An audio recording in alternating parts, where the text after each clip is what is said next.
आप सभी विद्यार्थियों का हमारे YouTube चैनल पर स्वागत है। कक्षा 10वीं की गणित को पढ़ेंगे जो बिहार बोर्ड की अपनी पुस्तक है NCERT बुक। ठीक है, इसके एक्सरसाइज अब तक हमने 6.1 को बना लिया था। अब हम लोग पढ़ेंगे एक्सरसाइज 6.2 को। एक्सरसाइज 6.2 से पहले के सारे प्रश्नावली, सारे एक्सरसाइज को हमने बना रखा है। यदि आप चैनल पर नए हैं तो आप प्लेलिस्ट को चेक करेंगे, आपको सारे प्रश्नों के हल, सारे प्रश्नावली के हल मिल जाएंगे। तो चलिए शुरू करते हैं बिना देरी किए एक्सरसाइज 6.2 को, जो कि त्रिभुज से रिलेटेड है। चैप्टर 6 और त्रिभुज से रिलेटेड है ना। तो 6.2 को बनाएंगे बहुत ही बेहतरीन ढंग से। आप देखिए कहता है आकृति 6.17, यानी कि एक आकृति, यहाँ देखिए दोनों आकृति दिया है। एक नंबर में 1 और 2 में DE समांतर है BC, DE समांतर है BC में EC, और नंबर 1 में EC और नंबर 2 में AD ज्ञात कीजिए। आपको ज्ञात करने बोला है। तो चलिए शुरू करते हैं। हम लोग पढ़ेंगे, क्या पढ़ेंगे? हम लोग पढ़ेंगे कक्षा 10, क्लास 10th पढ़ेंगे मैथमेटिक्स, और चैप्टर 6 एक्सरसाइज होगा 6.2। ठीक है, तो चलिए इसमें हम लोग क्या करते हैं, सबसे पहला को हल करेंगे। नंबर 1 का, नंबर 1 में 2 सवाल दिए गए हैं, 2 आकृतियां हैं इसमें। एक आकृति ऐसे है, पहले हम लोग आकृति ही बना लेते हैं, है ना। एक आकृति ऐसे है, ABC, और इसमें क्या दिया है, एक रेखा दिया है यहाँ, और ये DE बिंदु। अब देखिए ये है यहां से यहां तक 1 सेंटीमीटर, और ये है 1.5 सेंटीमीटर, और उसके बाद ये है 3 सेंटीमीटर। और हमें क्या नहीं पता, ये नहीं पता है, ये नहीं पता है ना। लेकिन आपको ज्ञात करने क्या बोला है वो फिर हम बताते हैं दूसरा बात में। पहले क्या करते हैं, आकृति बना लेते हैं ना। आकृति बनाते हैं, और इसमें क्या दिया है, एक आकृति ऐसे है, और ये है आपका ABC, ये नंबर 1, ये नंबर 2। अब इसमें क्या कहा है, एक रेखा ऐसे गई है, ठीक है, और ये है D और ये है E। अब यहाँ देखिए आपको दिया है 1.8 सेंटीमीटर, और ये दिया है आपको 7.2 सेंटीमीटर, और ये दिया है आपको 5.4 सेंटीमीटर, ये दिया है ना। अब देखिए यहाँ कहता क्या है, उस चीज को भी लिखना है। चलिए अब हम लोग शुरू करते हैं, प्रश्न को हल करते हैं। नंबर 1 के, यानी 1 नंबर के पहला ये जो है इसमें करते हैं, है ना। सबसे 1 नंबर में हल, सबसे पहले आप लिखिए क्या दिया है, आपको लिखना है दिया है। क्या दिया है भाई, आपको दिया है DE समांतर है BC के। ये DE समांतर है BC के, नहीं दिया है, एकदम है। DE समांतर है BC के। जब ऐसा होता है, जब ऐसा होता है DE समांतर BC, जब होता है ऐसा त्रिभुज में, तो आप जानते हैं थेल्स प्रमेय क्या आपको सिखाता है, आपको सिखाता है ये जो भुजाओं का अनुपात है वो आपस में बराबर होता है। AD बटे DB बराबर होगा AE बटे EC। क्या आपने नहीं सीखा है थेल्स प्रमेय से? एकदम आपने सीखा है। तो क्या करते हैं, इसलिए लिखेंगे, क्या लिखेंगे, AD बटे DB बराबर होगा AE बटे EC। ये होगा, एकदम होगा। तो ऐसा जब होगा तो क्या आप नहीं बना पाएंगे आगे? आराम से इस पर मान बैठा दीजिए। तो आपका देखिए एडी कितना है भाई, आपका एडी है 1.5 सेंटीमीटर, 1.5 सेंटीमीटर बटे डी बी कितना है 3 सेंटीमीटर। ओह 3 सेंटीमीटर, तो सेंटीमीटर नहीं लिखना है, चलिए बराबर क्या होगा आप ए ई बटे ई सी। ए ई कितना है 1 सेंटीमीटर बटे ई सी आपका पता है नहीं है, तो इसी को इसी ही रहने दीजिए, रख दिया हमने। अब देखिए ऐसा तो हो गया, अब इसको आप क्या कीजिएगा, इसको आप बनाइएगा आगे, तो क्या होगा ये तिरछा तिरछी गुणा होगा इधर से इधर। तो यहाँ अगर पॉइंट को उड़ाते हैं तो यहाँ गुणा में कितना आएगा, गुणा में 10 आ जाएगा। हो गया। अब चलिए आगे क्या करते हैं, इसको इधर गुणा करते हैं, इसको इधर गुणा करते हैं, तो इधर आ जाएगा 15 EC यानी गुणा में इधर से, और बराबर ये इधर गुणा में चले जाएगा, तो 10 ती आके 30, इधर आ जाएगा 30 आ गया। अब क्या करते हैं EC को इधर रख देते हैं, और ये 15 जो गुणा में है इसको इधर लेके चले जाते हैं, तो 30 बटे 15, 15 एकम 15, 15 दूनी के 30 हो गया। तो EC बराबर आपका क्या आ गया 2। तो आपको ज्ञात करने बोला था, क्या बोला था, आपको बोला था कि नंबर 1 के जो इसमें आपको ज्ञात करना है EC और उसमें ज्ञात करना है ED। तो यहाँ क्या क्या बोला था आपको, नंबर 1 में EC बराबर व्हाट, ये आपको पूछा था। तो आपका EC तो ज्ञात हो गया, तो आप यहाँ पर क्या करोगे, इसलिए EC बराबर 2 सेंटीमीटर, ये आपका आंसर हो गया, है ना। अब चलते हैं किसमें, नंबर 2 का हल करते हैं, इसी का 1 नंबर का 2 नंबर हल करते हैं। तो कहाँ हल करेंगे, यहीं कर लेते हैं, चलिए यहीं कर लेते हैं। अब नंबर 2 में, नंबर 2 का हल सबसे पहले दिया है क्या दिया है भाई, आपको यहां भी दिया है कि DE समांतर है BC, यहां भी तो वही दिया है, DE समांतर है BC, DE समांतर है BC के, है ना। तो चलिए करते हैं, दिया है DE समांतर है BC के, और हमें ज्ञात क्या करना है, यहां पर हमें प्रश्न कहता है कि आपको AD ज्ञात करना है। AD मतलब ये A और D यही ज्ञात करना है। तो लिखते हैं AD बराबर व्हाट, AD बराबर व्हाट कर दिया हमने। अब चलिए जब ऐसा होता है तो आपने क्या जाना है कि भुजाओं का जो अनुपात है वो बराबर होगा। तो इसलिए हम यहाँ लिखेंगे थेल्सपर में से, तो इसलिए लिखेंगे, क्या लिखेंगे, AD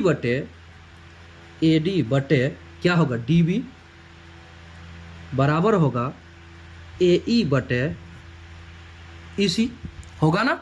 तो क्या करेंगे, अब बैठा देंगे मान बैठाएंगे, तो AD के जगह पर कुछ नहीं है तो रहने दीजिए AD, और बटे DB आपका है 7.2, है ना, बराबर AE आपका है 18 यानी 1.8, और उसके बाद EC आपका है 5.4, है ना, हो गया। तो चलिए इसको सरल करते हैं। अगर पॉइंट को भी रख देंगे तो भी चलेगा, क्यों, क्योंकि देखिए एक के बाद पॉइंट के बाद एक संख्या, पॉइंट के बाद एक संख्या, पॉइंट के बाद एक संख्या, है ना। तो हम हटा भी सकते हैं, नहीं भी हटाएंगे तो चलेगा। तो क्या करते हैं, अब क्या करते हैं, इसको इधर गुणा करेंगे, इसको इधर गुणा करेंगे, तिरछा तिरछी गुणा होता है, ठीक है ना। तो क्या करते हैं, चलिए AD गुणा 5.4 ये इधर गुणा हो गया, बराबर इधर इसको गुणा कर दीजिए 1.8 गुणा 7.2 हो गया। अब आइए AD बराबर क्या हो जाएगा भाई, ये 5.4 गुना में है, इस पार जाएगा तो भागा में, 1.8 इंटू 7.2 बटे 5.4।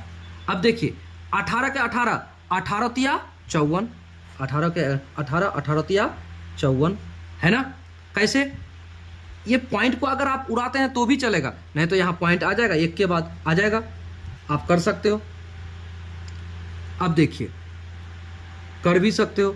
अब 3 एकम 3, 3 दूनी के 6, 3 एकम 3, 3 दूनी के 6, और बचा कितना आपका, बचा 1, 3 चौका 12, इतना। तो देखिए तीनों में एक बात कॉमन था, एक अंक के बाद पॉइंट था, तो यहाँ एक अंक के बाद पॉइंट दे दीजिए, हो गया शॉर्टकट।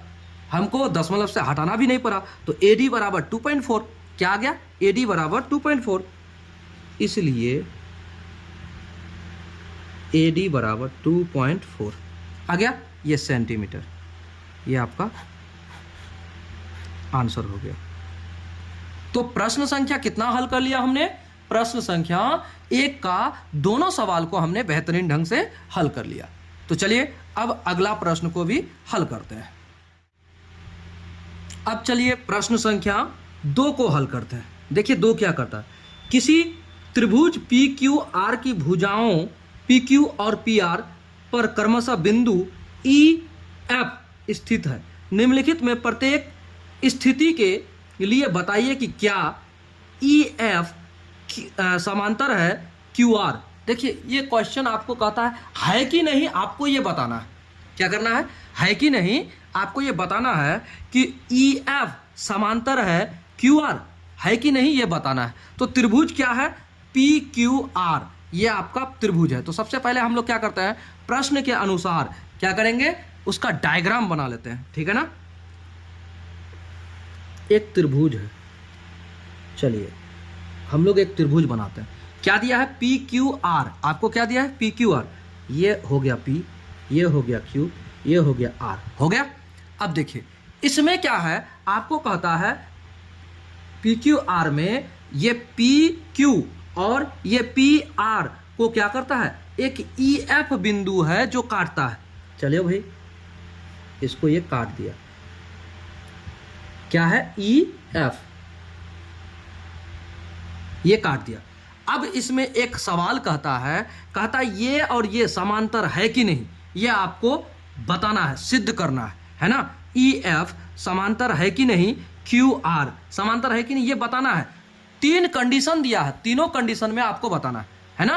तो चलिए तीनों कंडीशन में बताते हैं। तो पहला कंडीशन क्या कहता है उसको देखिए, हमें क्या बताना है, हमें बताना है कि EF, देखिए EF समांतर QR है या नहीं, यही बताना है ना, ये बताना है।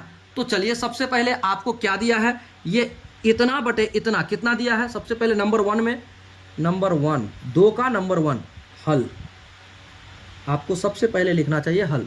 सबसे पहले दिया क्या है उसको लिखिए, दिया है, क्या दिया है भाई, आपको दिया PE 3 पॉइंट, PE बराबर 3.9 सेंटीमीटर, और दिया है EQ आपको दिया है बराबर 3 सेंटीमीटर। उसके बाद दिया PF आपको दिया है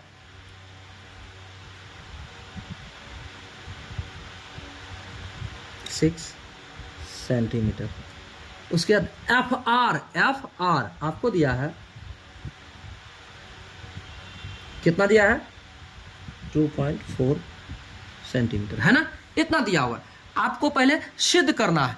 तो सबसे पहले आप क्या कीजिए, इसको अनुपात में लीजिए, PE बटे EQ, और उसके बाद इसको लीजिए। तब अगर ये दोनों बराबर है, अगर ये दोनों बराबर है तो ये दोनों समांतर होगा। अगर ये नहीं है, अगर बराबर नहीं है तो ये दोनों समांतर नहीं है। तो थेल्स के विलोम से हम कह सकते हैं ना। तो सबसे पहले हम इसको सिद्ध करते हैं कि है कि नहीं, ये पता कर लेते हैं, ठीक है। तो चलिए PE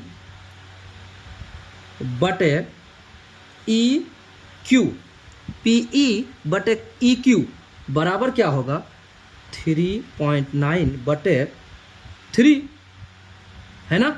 इसको इधर उड़ा देते हैं तो कितना बचेगा, इधर आ जाएगा गुणा में 10। अब देखिए 3 एकम 3, 3 एकम 3, 3 तिया के 9 यानी 13, यानी कि 1.3 सेंटीमीटर। क्यों भाई, क्योंकि ये 10 है ना, वो आ जाएगा, आ गया। चलिए अब इतना कर लिया, तो इतना बटे इतना करते हैं। अब क्या करते हैं, PE बटे PF इस पार जाएंगे ना, PF बटे एफ आर, तो बराबर क्या हो जाएगा, ये पी एफ है आपका 3.6 बटे 2.4। तो अगर हम इसको उड़ा दें या फिर नहीं भी उड़ाएंगे तो भी चलेगा, चलो उड़ा के देखते हैं। उड़ा देते हैं तो इधर हो जाएगा 10 और इधर उड़ा देंगे तो इधर हो जाएगा 10, तो ये 0 0 कट गया। अब 8 या 24 या 6 चौके 24, 6 चौक 24, 6 छके 36, 2 दूनी के 4, 2 तिया के 6, बराबर क्या हो जाएगा, 2 एकम 2, 2 एकम 2, बचा कितना आपका, बचा 1, 2 5 10, यानी कि बराबर हुआ 1.5। तो देखिए इतना बटे इतना, ये इतना जो है पीई यानी इधर वाले के बराबर है, नहीं है ना, नहीं है, तो लिखिए चूंकि पी ई बटे कितना, पीई बटे E Q not equal to P F बटे एफ आर, नहीं है, बराबर नहीं है। अगर बराबर नहीं है तो हम क्या कह सकते हैं, इसलिए थेल्स प्रमेय के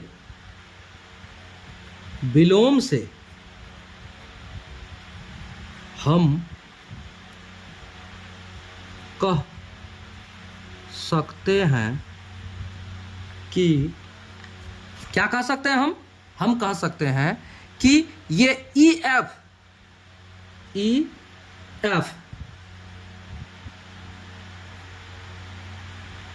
समांतर नहीं है किसके, क्यू आर के, क्यू आर नहीं है, ये हमारा आंसर हो गया।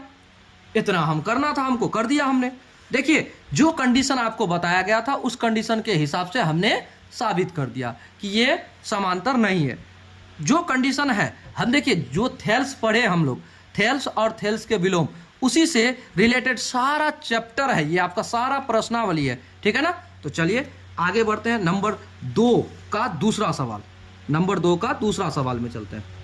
नंबर 2 का दूसरा सवाल, अब नंबर 2 का दूसरा सवाल आपको क्या कहता है वो बताएंगे, है ना।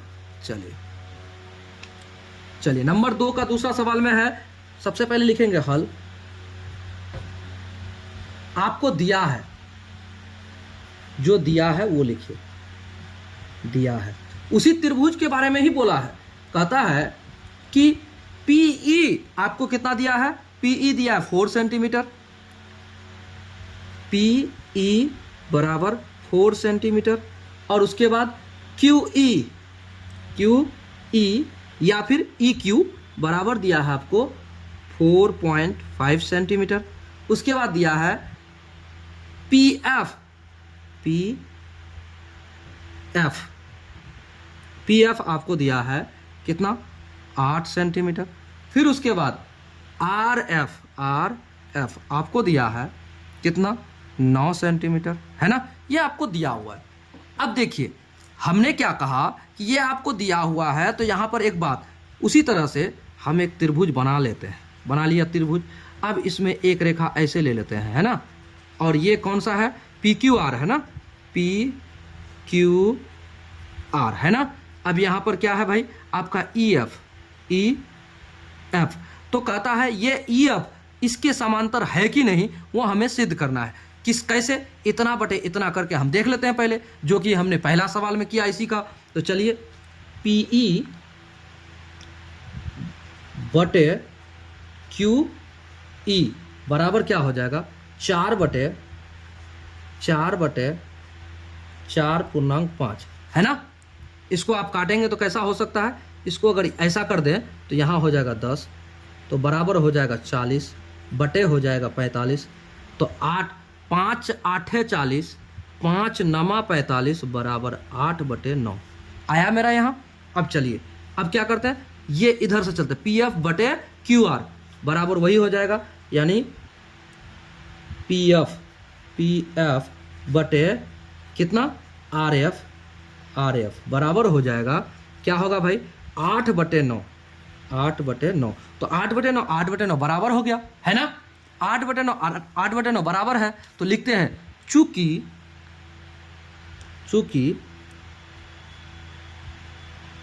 पी ई बटे क्यू ई बराबर है पी एफ बटे एफ आर बराबर है, इसलिए थेल्स के विलोम से, इसलिए थेल्स प्रमेय के विलोम से हम कह सकते हैं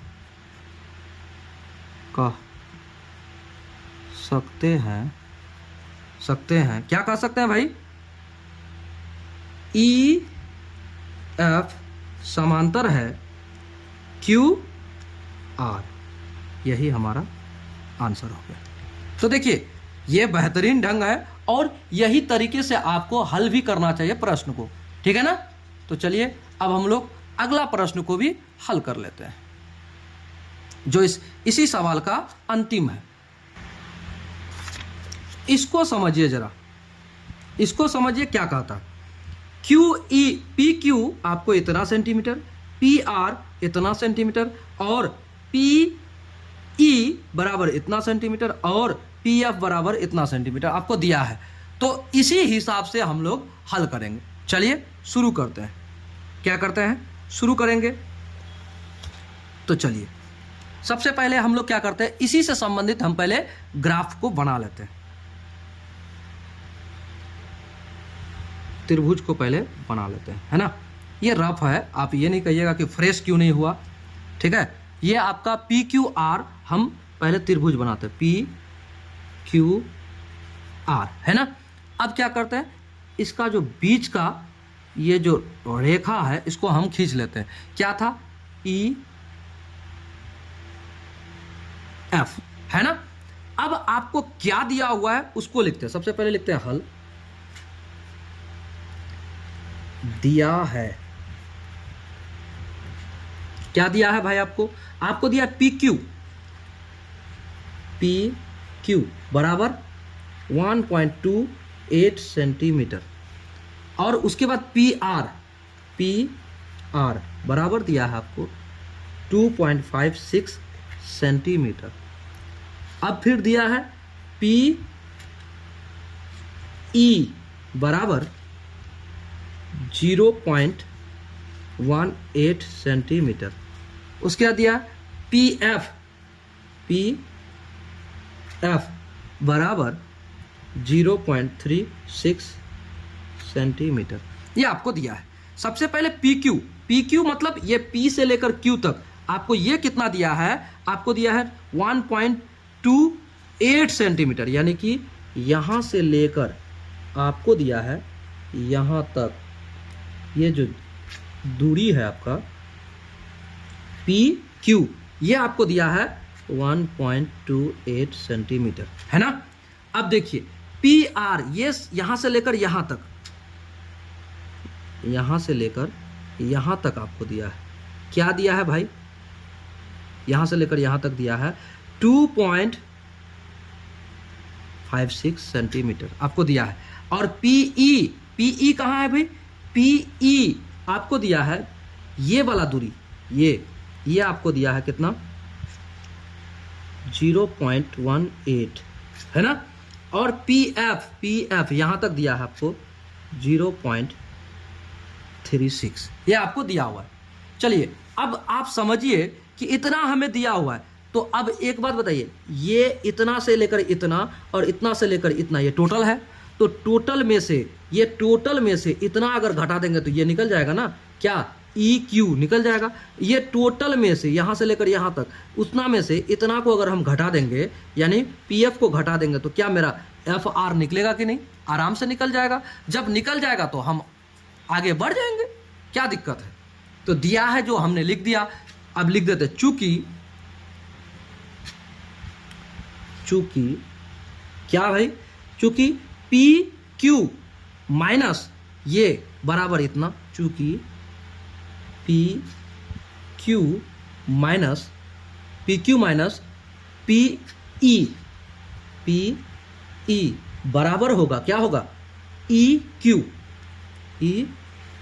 होगा ना, एकदम हो जाएगा। तो पी क्यू आपका कितना है भाई, 1.28 माइनस पी ई कितना है भाई, 0.18। तो इतना बराबर क्या हो जाएगा, बराबर होगा आपका ई क्यू, होगा ना। आगे बढ़ते हैं। अब इतना से इतना को घटाइए, 8 से 8 घटेगा तो 0। अब देखिए 2 से 1 घटेगा तो कितना आएगा भाई, 1, और 1 से 0 घटेगा तो 1। अब कितने अंकों के बाद आपका पॉइंट है, तो 2 अंकों के बाद पॉइंट है, यहाँ आ गया।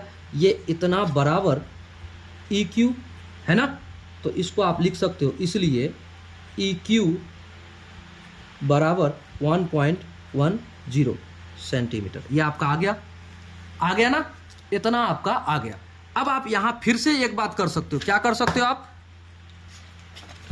आप फिर से कर सकते हो, क्या कर सकते हो, आप लिख सकते हो, हम क्या करते हैं, इधर ही लिख लेते हैं, चूंकि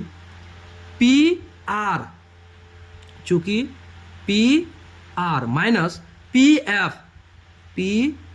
एफ बराबर होगा एफ आर, होगा कि नहीं, एफ आर होगा ना, एकदम होगा, क्योंकि ये टोटल में से इतना घट जाएगा तो इतना तो बचेगा ना, आ जाएगा।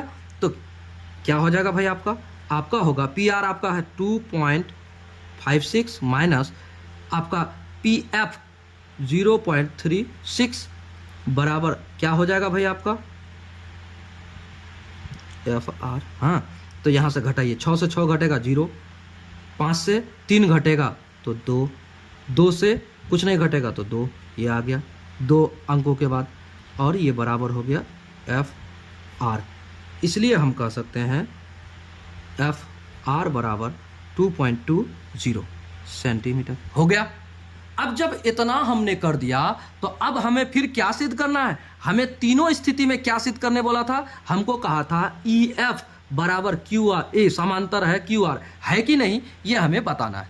तो अब क्या करते हैं, अब हम लोग आराम से लिखते हैं कि वो क्या करते हैं, इतना बटे इतना, अब हम निकाल सकते हैं। अब क्या लिखते हैं, पी ई बटे ई क्यू, है ना, बराबर होगा, तो पी ई हमारा है 0.18 बटे ई क्यू हमारा अभी निकला, ई क्यू क्या निकला है भाई, 1.10, इतना निकला। तो देखिए इसको अगर हम सरल करते हैं तो यहाँ से 1 0 हटेगा तो इधर 100 आएगा, और इधर से हटाते हैं तो इधर 100 आएगा, है ना। तो ये 0 इधर से कट गया। अब क्या बचा, 18 बटे कितना बचा, 110, 18 बटे 110 बराबर 18 बटे 110 बच गया। अब हम क्या करते हैं, पुनः फिर वही बात को लिखते हैं, क्या लिखते हैं, हम लिखेंगे कि इधर वाला पी एफ बटे एफ आर, इसको भी लिखते हैं, इसको निकालेंगे तो क्या हो जाएगा, पी एफ आपका है 0.36 यानी 36 बटे कितना निकला भाई आपका 202.20 इतना। अब देखिए इसको अगर आप उसी तरह से भाग देते हैं तो यहाँ ऐसे उड़ाएंगे और यहाँ ऐसे उड़ाएंगे, तो देखिए ऊपर दो अंकों के बाद पॉइंट हटाएंगे और नीचे हटाएंगे तो बराबर हो जाएगा, क्योंकि 100 से 100 कटेगा तो कुछ बचता ही नहीं है, हट गया। अब देखिए 36 को आधा करेंगे तो 18, इसको आधा करेंगे तो 110, यानी कि ये आ गया 18 बटे 110 आ गया ना। अब हमारे पास क्या हुआ, पीई बटे ई क्यू बराबर है पी एफ बटे एफ आर, है कि नहीं, देखिए दोनों बराबर है ना, दोनों तरफ बराबर है। तो चलिए ये भी सिद्ध हो गया। चूंकि लिखिए आप, चूंकि क्या लिखिएगा, पी ई बटे ई क्यू बराबर है कितना के, पी एफ बटे एफ आर बराबर है, इसलिए अब क्या करेंगे, अतः या इसलिए, अतः थेल्स प्रमेय के विलोम से, थेल्स प्रमेय के विलोम से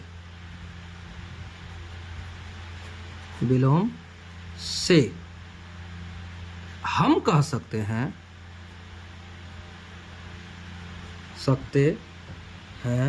क्या कह सकते हैं भाई कि क्या समांतर है आपका, ये दोनों यानी ई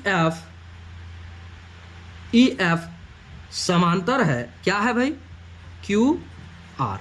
ये आपका आंसर हो गया। क्लियर हो गया।